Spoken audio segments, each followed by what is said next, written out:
Live from New Delhi, you're watching DD India Live, India's voice to the world. I'm Abhishek Mahajan, coming up in the next 30 minutes.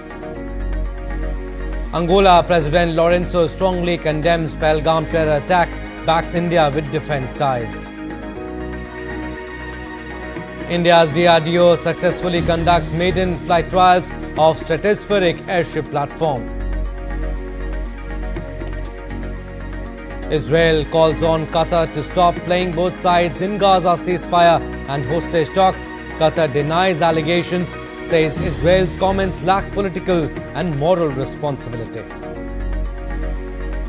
Singapore's ruling People's Action Party scores another big election victory, wins 87 of 97 seats. PM Modi congratulates Singapore PM Wong. And in Mumbai, the first ever global summit on new age entertainment waves set to conclude today.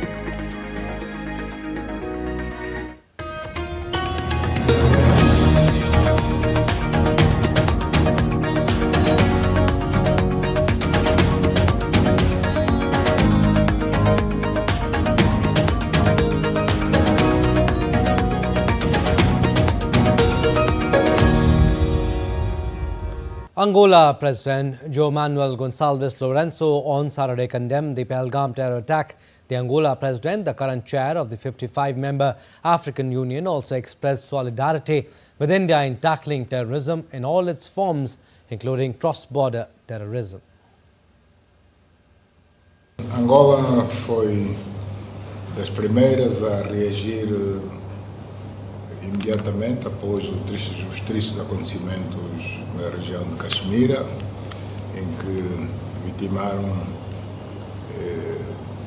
vidas humanas. Portanto, a seu devido tempo, fizemos chegar às autoridades indianas os nossos sentimentos de pesar ao povo indiano e às famílias enlutadas, uma vez que tratou-se de um ato de terrorismo e Angola, obviamente, que condena qualquer tipo de terrorismo, não importa onde ele seja cometido.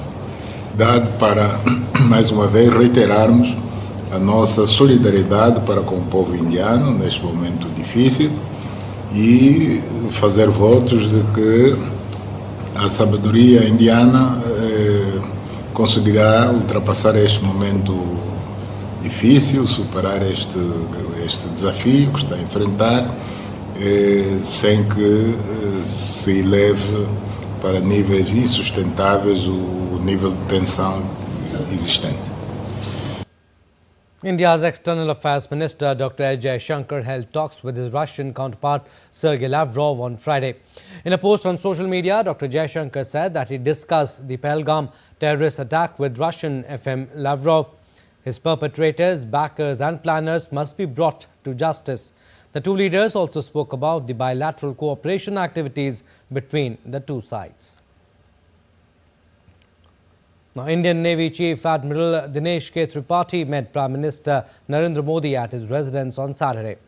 The meeting took place days after PM Modi chaired a meeting which was attended by Defence Minister Rajnath Singh, Chief of Defence Staff General Anil Chauhan and 3 service chiefs. National Security Advisor Ajit Doval was also present at the meeting. India has announced a series of measures, including putting the Indus Water Treaty in abeyance to send a strong message to Pakistan for its support to cross-border terrorism. The Pakistan Army Post resorted to unprovoked small arms fire during the night of 3rd and 4th May across the LOC in areas opposite Kupwara, Baramulla, Poonch, Rajouri, Mendhar, Naushera, Sundarbani and Akhnur in J&K. Indian Army responded promptly and proportionately. Meanwhile, according to Border Security Force sources, a Pakistani ranger has been apprehended by the BSF along the India-Pakistan border in Rajasthan. The ranger has been taken into custody and being questioned. In a significant demonstration of solidarity, the members of the Indian diaspora in Germany organized a peaceful protest march in Munich to condemn the recent terrorist attack in Pahalgam. The protest saw over 700 participants from various communities as well as Indian students. Participants condemned the violence and expressed solidarity with the victims. The event was also attended by German Member of Parliament Professor Dr. Hans Thees and Munich City Councillor Delija Baldemage, underscoring broad support for the stand against terrorism.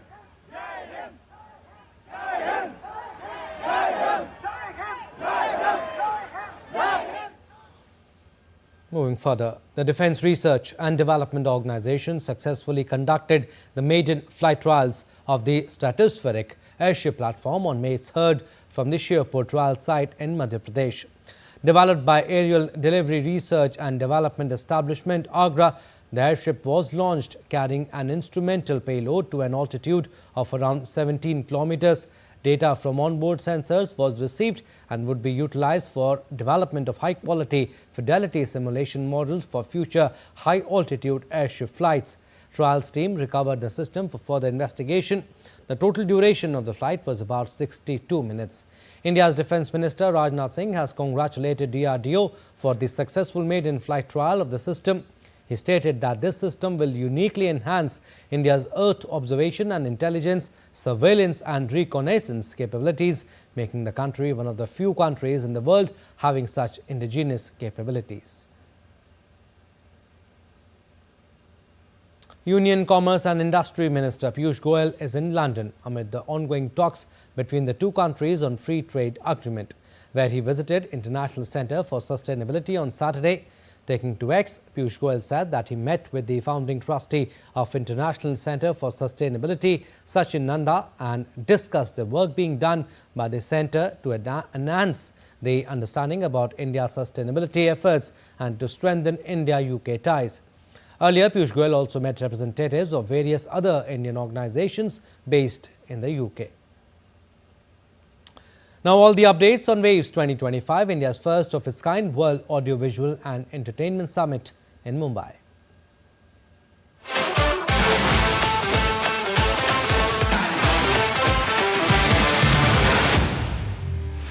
The first ever global summit on new age entertainment WAVES set to conclude in Mumbai today.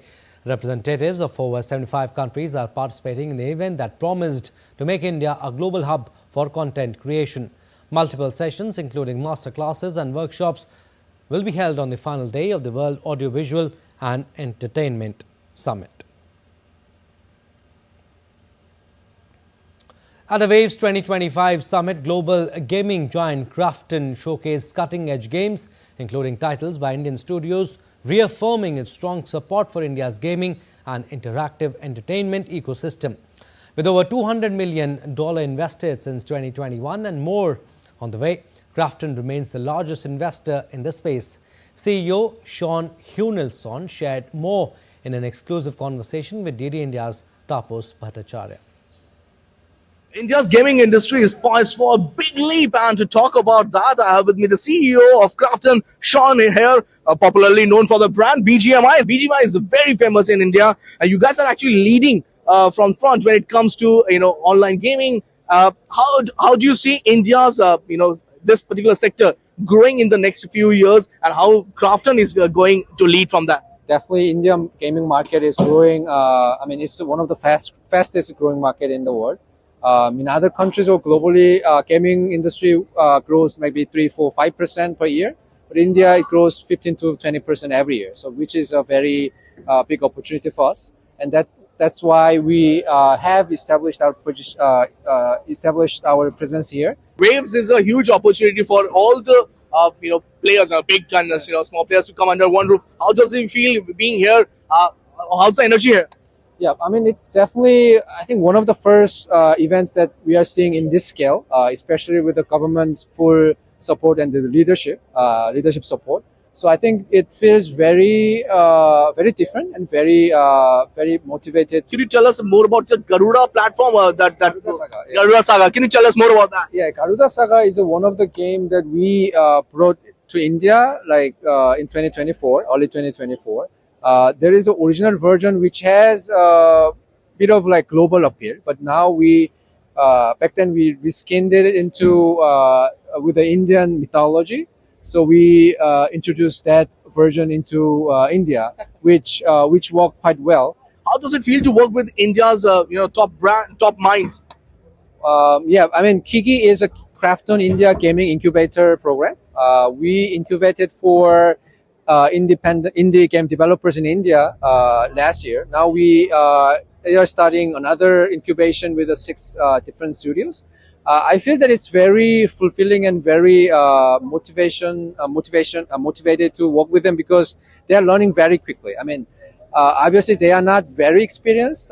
It's maybe their first game or second game. They are very small team, 5 people, 6 people, 7 people. But through our incubation, they get financial support and mentorship from our global veteran developers.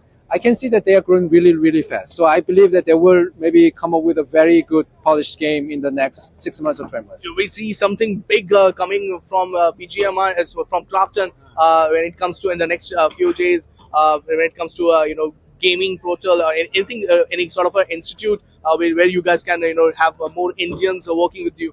Yeah, sure. I mean, like obviously we have a few products in pipeline.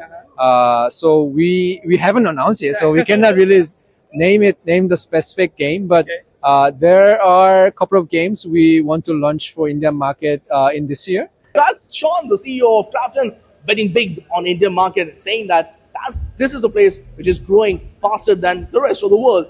With Prasar Bharati, this is Tapash Bhattacharya for GT India from Mumbai. And the doors of Badrinath Dham, one of Hinduism's most sacred shrines, were opened today at 6 a.m., marking the beginning of 6 months of divine worship and pilgrimage. Hundreds of devotees led by Raval Amarnath Nambudri, the chief priest of Badrinath, arrived with the festive palanquins of Lord Badri Vishal Kuber and Uddhav. Adding to the spiritual fervour, Uttarakhand Chief Minister Pushkar Singh Dhami also visited the holy shrine, offering prayers and overseeing arrangements for the pilgrimage. The shrine is being adorned with a grand floral decoration as priests chant Vedic verses to welcome Lord Badri Vishal. Earlier on April 30th, the portals of Gangotri and Yamunotri were opened, initiating Uttarakhand's Chota Char Dham Yatra. This was followed by the opening of portals of Kedarnath, one of the most revered shrines of Lord Shiva, on May 2nd, which attracted a massive gathering of devotees. Over 100,000 devotees have visited the sacred relics of Lord Buddha at San Tam Pagoda in Ho Chi Minh City, Vietnam. In a significant cultural and spiritual milestone, the relics, including a portion of Buddha's skull bone that were brought from India and will remain in Vietnam until May 21st, 2025 as part of the UN Day of Vaishak celebrations. They will travel to key Buddhist sites, promoting cultural ties between the two nations. The holy relics were brought from India by an official delegation led by Union Minister Kiran Rijiju and Andhra Pradesh Minister Kandula Durgesh. Earlier, Union Minister Kiran Rijiju visited Traklam Buddhist Monastery, renowned as a supreme meditation center. India's participation and the hosting of these sacred relics represent the profound civilizational bond and shared Buddhist heritage between the two nations. And the first batch of Hajj pilgrims in Srinagar is departing for Saudi Arabia's Makkah to undertake the annual holy pilgrimage to Kaaba for religious duty. Many pilgrims will be departing from Srinagar. Every year, millions of Muslims around the world embark on the sacred pilgrimage to Makkah. The pilgrimage is considered by believers of the Islamic faith to be immensely significant, as it allows them to connect with Allah, seek forgiveness and strengthen their faith. Still to come on this edition of DD India Live. Mexican president rejects Donald Trump's offer to send US troops to border.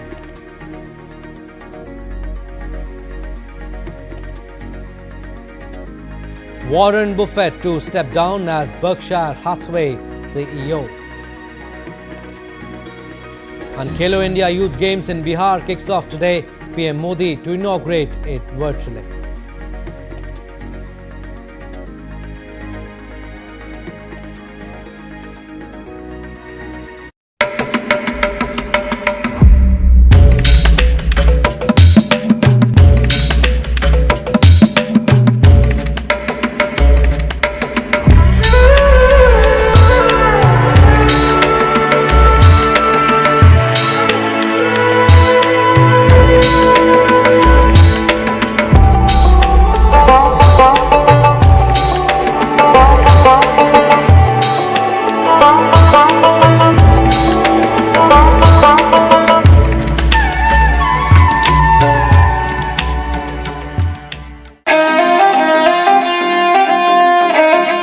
always welcoming.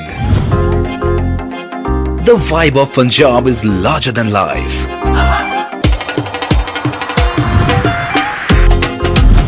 Warm up to grandeur that's beyond compare.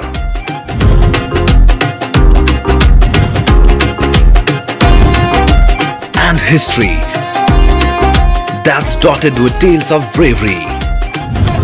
Smiling soul of India, where music, art, cuisine and culture.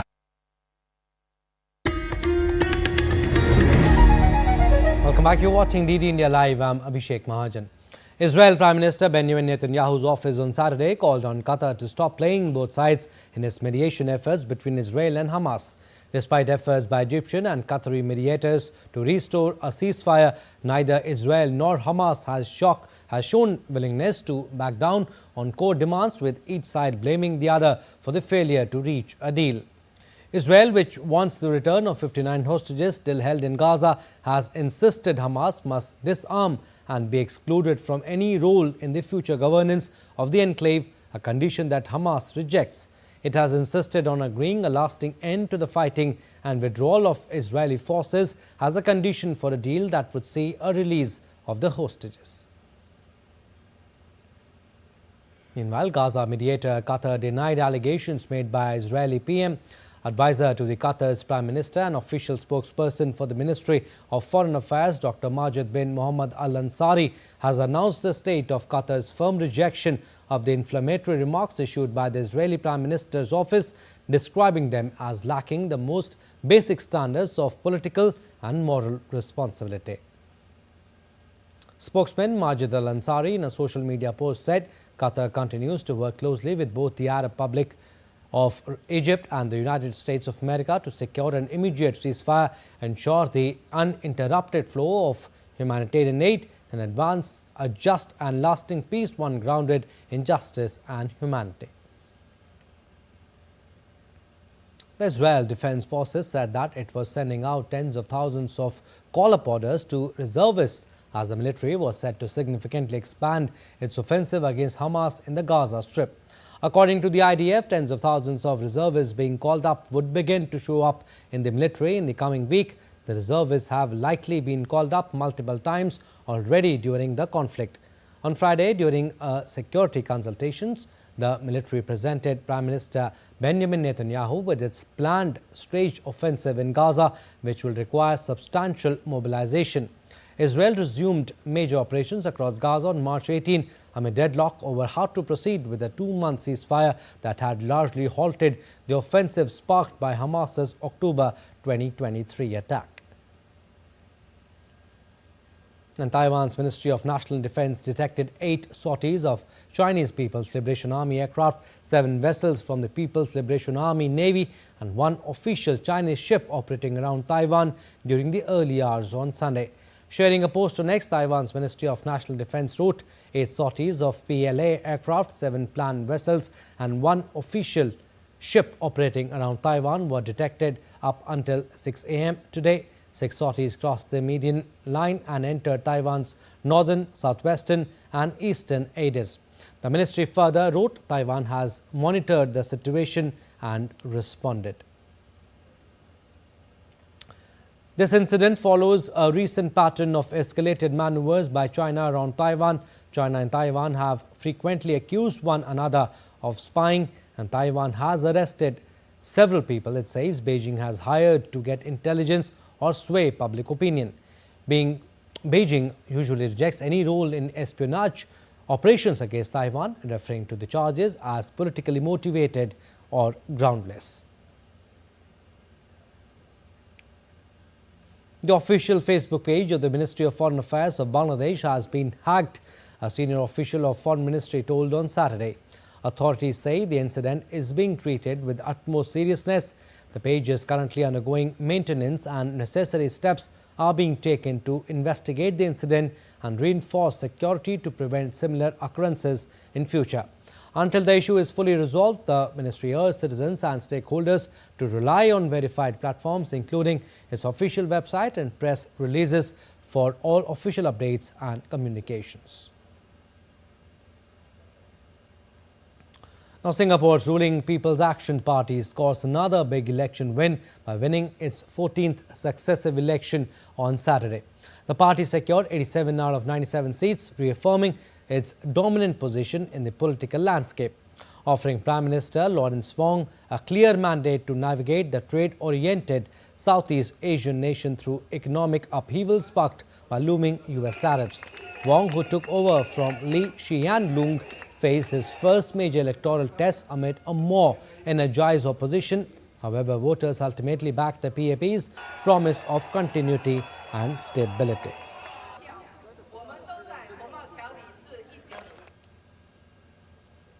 India's Prime Minister Narendra Modi extended his congratulations to Lawrence Wong on his victory in the Singapore general elections. He emphasized the strong and multifaceted partnership underpinned by close people-to-people ties between India and Singapore.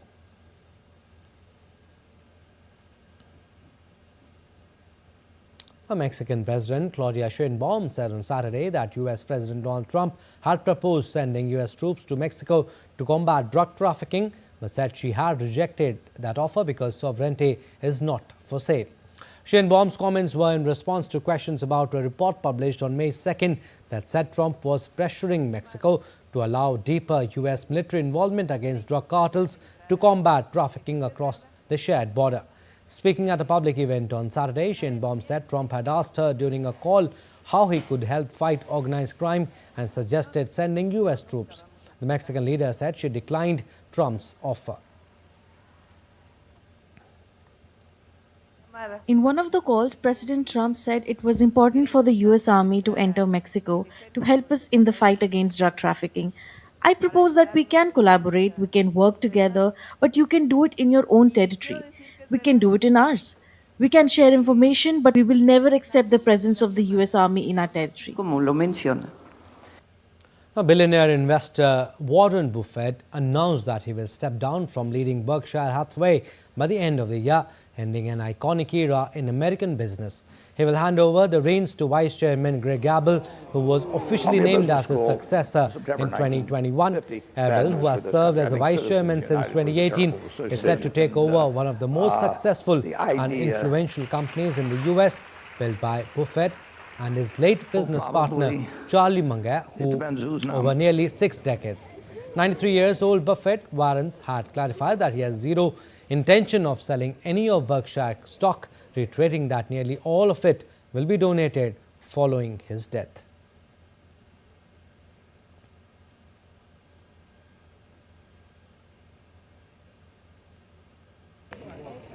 Sports now. We'll start with Khelo India. The 2025 Khelo India Youth Games will kick off on Sunday in eastern state of Bihar, with around 10,000 athletes set to take part.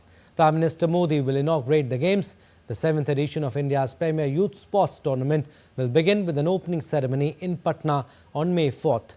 Patna, Rajgir, Gaya, Bhagalpur and Begusarai will host most of the sports, while 3 events, shooting, gymnastics and track cycling, will be held in Delhi. Tournament features 28 disciplines, including Olympic, non-Olympic and indigenous sports like Mallakhambh, Yogasana and Kho-Kho. It will conclude on 15th May. Well, that's all for this edition of DD India Live, but do let us know your thoughts on the news of the day. For those on the go, you can get all the latest news and updates from India and across the world on DD India mobile app. The app is available on both Android and iOS. Scan the QR code on the screen to download now. And we'll be back with more news as it breaks here on DD India. I'm Abhishek Mahajan from all of us here in Delhi. Thanks for watching DD India Live.